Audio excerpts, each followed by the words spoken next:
Sobrang close siya. Side to side. Ay! Kamusta po yung samahan nyo ngayon? Okay naman. Masaya naman kami yung magkasama. Patibay naman ang patibay.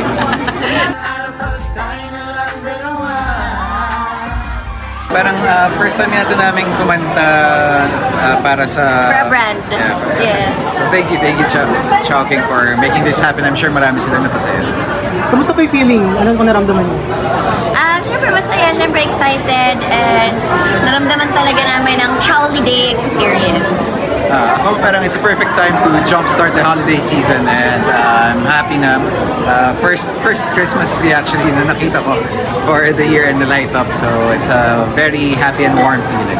Speaking of projects bro, ano pong update sa upcoming movie nyo? Nasaan na po kayo ng process and kamusta po yung flow? Parang Nag-shooting pa rin kami, and tomorrow we'll shoot ulit, pero shooting ulit tomorrow. currently finishing the movie. Hopefully matapos namin by December, so there's more time for post. Pero so far parang happy naman yung nakanood ng mga rushes na